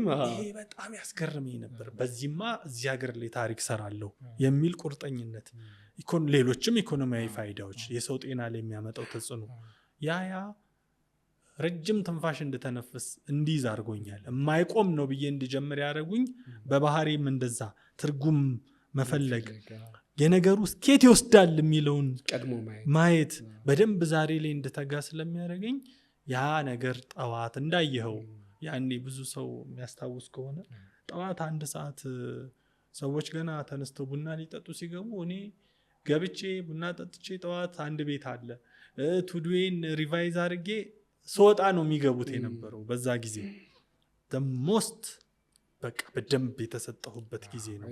ያ በሀገሪቷ የመጀመሪያ የግል ፕራይቬት ግሎባሊ አክሬዲትድ ቦዲ እንዲሆን አድርጎታል በጂሲሲ አክሬዲቴሽን ሴንተር። ሌሎች ከኔዘርላንድ ከጀርመን የመጡ ኬንያ ላይ ቢኖሩም አፍሪካዊ ሀገር በቀል ሆኖ ተቋቁሞ በጂሲሲ አክሬዲትድ ሲሆን ደግሞ እንደ አፍሪካ ሁለተኛው እንዲሆን አድርጎታል። ከሳውዝ አፍሪካው ናሽናል ሐላል አውቶሪቲ ብቻ ነበር የጂሲሲ አክሬዲቴሽን የነበረው ኢትሴፍ ሲያገኝ። አፍሪካ ውስጥ ልምድ ለመቅሰም ንገሩኝ ጂሲሲ አክሬዲትድ የሆነ ማን አለ ብዬ ስጠይቃቸው ሳውዝ አፍሪካ ናሽናል ሐላል አውቶሪቲ አለ፣ ሌላ ስላቸው ሌላ የለም ኢትሴፍ ነው ብለው ነው የሰጡኝ። እና ያንን ያለፍንበት ነው። በዛም ዓለም አቀፍ ብዙ ቦታዎች ለሄደን ስለ ኢትዮጵያ ሪሶርስ የሐላል ሰርቪስ ፖቴንሻል ብዙ አውርተናል። ሀገር ውስጥ ብዙ ነገር አድርገናል። ኤክስፖ አዘጋጅተናል። ብዙ ወጥተናል፣ ብዙ ወርደናል። ቻሌንጁ በጣም ከባድ ነው። እሱን እናወራዋለን። ዛሬ ደግሞ ሌላ ሁለተኛ ምዕራፍ እየጀመረች ነው ኢትሴፍ እና ጥያቄ ላይ ስመጣ ለኔ ተቋም ባለውለታዬ ነው። ቅድም ሳወራ ይሄን አእምሮዬ ውስጥ ይስላለ ነው ስለ መጽሐፍ ሳወራ እንትን ያልኩትና ሰራተኛ ደሞዝ ትከፍላለህ፣ የቢሮ ኪራይ ትከፍላለህ። አንተ ገና እዚህ ጋር ስለ ስራ ስታወራ እዛ ጋር የ6 ወር የቢሮ ኪራይ ደርሷል። አንተ እዚህ ጋር ሰዎችን ሰብስበህ ስታወራ ነገ ደሞዛቸው ነው አካውንት ላይ ምንም የለም። እዚህ ጋር ሂሳብ አለ፣ ገቢዎች አለ። አክሬዲቴሽን የሰጠህ አካል ሊገመግምህ ተዘጋጅቷል። በሰጠው ስታንዳርድ ላይ ነኝ ወይ ብሎ ሊያይህ እሱ እዛ ጋር አእምሮህን ይወስደዋል። ከዛ መለስ ስትል ስራ ለመጀመር የሚያስችልህ ቻሌንጅ ድርድር አለ ሀገር ውስጥ የሚካሄድ እሱ ላይ ትደክማለህ። መለስ ብለህ ቁጭ ስትል ደግሞ የራስህ ህይወት ይጋፈጣል። ብር ትፈልጋለች ወይ ሊፈልጋል ልጅ የራስህ ህይወት አለ። ማመንጨት መቻል አለበት ብር። አይ እሱንም ትተውና ወደ ዋና ስዕሉ እዚች ሀገር ላይ ልትፈጥሩ ለበለከው ነገር አእምሮን ትወስዳለህ። እሱ ጋር ታተኩራለህ። ይሄ ግን እውነታ ነው፣ አይጠፋም። በላጲስ አታጠፋውም። ቤተሰብ አለ፣ አታጠፋውም። በዚህ ሁሉ መሃል ከዛ ያንተ ውጣ ውረድ ኤፊሽንሲ፣ መድከም፣ መሰልቸት ሊኖር ይችላል። እነዚህ ደግሞ አየት ብለህ ትገፋለህ። እንዲህ የተባለ የሄደ ድርጅት ነው ኢትሴፍ። ሄዶ ሄዶ ሄዶ ለመጀመሪያ ጊዜ ያለ ምንም ኤክስፒሪየንስ ለ3 ቀን የቆየ ትልቅ ኤክስፖ አዘጋጀ ሸራተን ላይ። በቃ ማውጣት አለበት፣ ማሳየት አለበት። ሐላል ምንድን ነው? በዘርፉ ኤግዚቢት የሚያደርጉ መልሳቸውን የሚያሳዩ ከኤግዚቢተርስ ከተለያየ አንግል ሰብስቦ አምጥቶ በሆነ አጭር ጊዜ ውስጥ የሆነ ነገር ለማሳየት ፖሊሲን ኢንፍሉዌንስ ማድረግ ከቻለ ኮንሲደር እንዲደረግ እንደ አፍሪካ ምናምን ብዙ ሙከራዎች ተደርገዋል። ብዙ ማይንዶች ተቀይረዋል። በርካታ ሰዎች የሚበሉት ነገር ላይ መጠንቀቅ ጀምረዋል። ከረሜላ ሲገዙ ከአሳማ ቆዳ ከአሳማ ፋት የተሰራን ከረሜላ ቸኮሌት ዝም ብለው ይበሉ የነበሩ ሰዎች በአሳማ ፋት ፖርሳይን የተሰራን ሳፕሊመንት ለእርግዝና ዝም ብለው ይውጡ የነበሩ ሴቶች የፌስቡክ ሜሴጅ እንትኔም ባሳይህ ፎቶ እየተላከ ይሄ ነገር እንዴት ነው ልዋጠው ወይ ሐላል ነው ወይ ይሄ ነገር ምናምን ትልቅ ኮንሺየስነስ ፈጥሯል። እኔ ባለውበት ሱፐርማርኬት ውስጥ ሰዎች ሐላል የምትለዋል ሌብል ሲፈልጉ ምርት ላይ መመልከት ችያለሁ። እና ይሄ ከጤና አንጻር አውሮፓና አሜሪካ ውስጥ ቫልነራብል ግሩፖች እነዚህ የታማሚዎች ካንሰር ኤልደርሊዎች ያሉበት ተቋም በፖሊሲ ደረጃ የድርጅቱ ጥሬ ዕቃ ግዢ አንዱ ሐላል መስፈርት ማሟላት አለበት ተብሎ ይጻፋል። ለምን? ፕሮቴክት ስለሚያደርግ ጤናቸውን። እና ከተለያዩ ዶግ ኤሌመንት ምን የሚሰሩ ነገሮች አሉ። ስላይት ሃርም ስለሚል ጄሱ የነካው እንጀራ ይፈትሻል። ሐላል ሰርቲፊኬት አይሰጥም። እንደው ወደዚህ ፕሮዳክት ካመጣው ምሳሌ ስለነገር እና እንዲህ አይነት በጣም ነገሮች ማህበረሰብ ጥንቁቅ እንዲሆን ስኬርሲቲም ቢኖር የሪሶርስ የምግብ ግን ደሞም እንደገና መሞት እንዳይኖር ሀገር ደግሞ አምርታ መሸጥ እንድትችል ኢንተርናሽናል ፓስፖርት ፎር ፕሮዳክት ነው የሚባለው ሐላል ሰርቲፊኬት። ለአንድ ምርት ዓለም ኢንተርናሽናል ፓስፖርት ሆኖ ነው የሚያገለግለው። ያ ምርት ያን ሰርቲፊኬት ከያዘ ብዙ ዓለሞች ላይ የመግባት ፍቃድ ያገኛል። ስለዚህ ያንን በመሆኑ ሀገርን ኢትዮጵያን ከሌላው ዓለም ጋር በንግድ የሚያስተሳስር በተለይ ከሚድል ኢስት ጋር ከገልፍ ሀገራት ጋር ከነ ኢንዶኔዥያ ጋር በተለይ የሐላል ፍላጎታቸው ሃይ ከሆኑ ሀገራት ጋር በንግድ የሚያስተሳስርና ቢሊየንስ ኦፍ ዶላርስ ወደ ሀገር የሚያፈስ ተቋም መሆኑ እኔ ባድርም ምንም ብልም የምር በጣም እንድጓዝ አድርጎኛል። ግን ቻሌንጁ 1-2 ብለህ ጥቀሰው ካልከኝ እንደዛ ተብሎ የሚጠቀስ አይደለም። ከዛ በላይ ነው። በጣም ከምገልጽልህ በላይ ነው። ይሄ ሁሉ ስራ ይሰራል። ቻሌንጅ ትጋፈጣለህ። የረጅም ጊዜ ነው። ዛሬ ላይ ገና የማስረዳት ፌዝ ላይ ነህ፣ የማሳወቅ ፌዝ ላይ ነህ። የተመላለስኩባቸው ጊዜያት ታውቃለህ የሆነ ጊዜ ከቤቴ ወጥቼ አንድ እኔ የምሄድባቸው 2 የሚኒስትር መስሪያ ቤቶች ነበሩ በየቀኑ የምሄድባቸው ሁለቱ ጋር በየቀኑ ነበር የምሄደውና የሆነ ቀን ተነስቼ ብዙ ቀን ከአንድ ቀን በላይ ወደዛ ነድቼ ካልኩ በኋላ ወደ ቢሮ የተመለስኩበት ቀን አለ ለምዶብኝ ጧት እዛ መሄድ ቀጠሮ ሳይን በቃ ልምድ ሆኖ እንዲ ሄጄ በቃ እዛ ከላይ ከሚመለከተው እስከ ላይኛው ከፍተኛው ሰው ድረስ ተመላለስኩባቸው በዚህ ጉዳይ ላይ ያለው ነገር እንዲህ ይፈልጋል እባካችሁ እንዲሁን እንዲህ አድርጉልን እንዲሁን አፍሪካ ላይ ሪሶርሳችን ይሄን ያህል ነው ቀጠናዊ ትስስር ላይ ሚናው ይሄን ያህል ነው እንዲናደርግ በግብርና ሚኒስቴር ዘርፍም እንደዚሁ ይሄን ስታንዳርድ እንዲብናሞላ በእነዚህ ዓለም አቀፍ ዳይሬክተሪዎች ላይ መመዝገብ እንችላለን ከተመዘገብን ሰዎች ገበያን ግዢ የሚያደርጉት ያን ዳይሬክተሪ ሪፈር አድርገው ነው የገበያ ትስስራችንን ያጎለብተዋል ይሄ ቢሰራ እያልኩ በጣም ብዙ በዚህ ሂደት ውስጥ በጣም የተባበሩኝ ብዙ ሰዎች አሉ ያለ ቀጠሮ